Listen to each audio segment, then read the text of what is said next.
Bonjour Monsieur Jean-Paul Lopez. Bonjour. Alors, le Libra va bientôt arriver en circulation et il pourrait avoir un effet sur le dollar.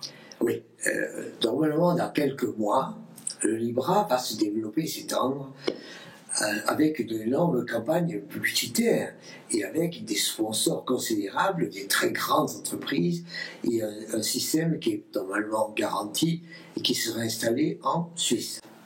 Donc le Libra a été annoncé, préparé et lancé par Zuckerberg comme étant une monnaie. Puis ensuite, il s'est rétracté en disant non, ce sera moyen de paiement. Pourquoi il s'est rétracté? Parce que quand vous dites je vais fabriquer une monnaie mondiale, stable, à ce moment-là, les autres monnaies, dollars, euros et yens et livres sterling disent tiens, un concurrent, il faut que j'ai sa peau. Et donc, pour garantir cette monnaie, qui n'est pas une monnaie, donc ce moyen d'échange, il y a besoin d'avoir beaucoup de cash ou beaucoup de fonds derrière. Oui, parce que, en fait, c'est un moyen de transaction. Vous dites, je vais acheter ça, ça vaut 1 Libra, et je vais l'acheter chez Amazon. Et donc, à ce moment-là, je vais l'acheter chez Amazon pour 1 Libra aux États-Unis, et à ce moment-là, la machine dira, 1 Libra, ça fait X dollars. Si je veux acheter ça en France, j'aurai 1 Libra égale X euros, et ainsi de suite.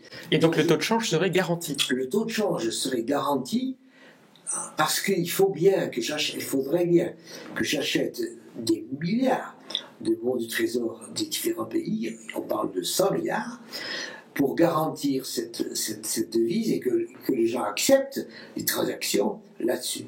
Et donc à ce moment-là, on se dit, mais voilà, pour tenir 100 milliards de transactions, mais ça peut durer quelques semaines si ça se développe et si ça a un grand succès. Tout simplement parce qu'on se dit, est-ce que 100 milliards par rapport à la masse monétaire mondiale, c'est pas énorme. Et à ce moment-là... Et du coup, il pourrait devoir acheter plus de dollars et faire augmenter le prix du dollar. Absolument, parce que si on dit, eh bien, vous avez remarqué, les transactions se mettent à monter, il faut donc que vous ayez moitié de dollars, moitié, 20% d'euros, etc.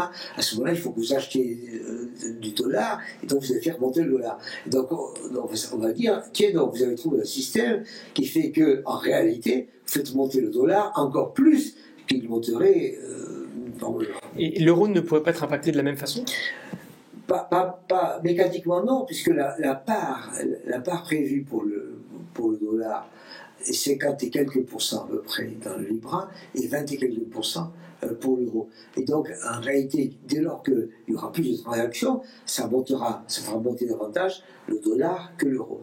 La deuxième chose qui se passe, c'est que quand le dollar montera, parce que l'euro montera, parce que les autres monteront, parce qu'il y aura plus de transactions, à ce moment-là, on verra peut-être que le système de Libra marche. Et il marchera parce que les hypermarchés, Amazon et autres, donneront quelques sous à Facebook, du coup, pour le continuer à faire fonctionner, puisqu'ils auront un intérêt dedans aussi. Oui, ils auront un intérêt en disant c'est grâce à vous, de cette manière, que j'ai eu le client, et donc je vous donne X sous, X epsilon de Libra.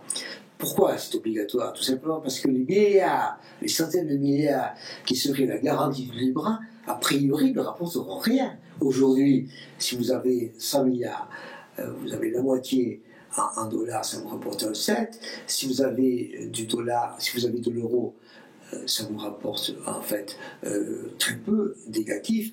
Moins 0,7 si c'est des pots de trésor allemands, moins 0,2 si c'est des pots de trésor, moins des pots de trésor français. Donc on voit bien qu'en réalité, la cagnotte ou la garantie, si vous voulez, du Libra est pour le moment déficitaire. On verra pour le moment ce qui se passe, mais pour le moment c'est déficitaire, et le business model ne marche que si effectivement le système marche en entier, autrement dit qu'il y a de plus en plus de transactions.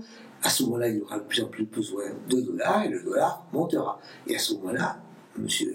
Trump ne sera pas content du tout. Merci, M. Jean-Paul Lopez.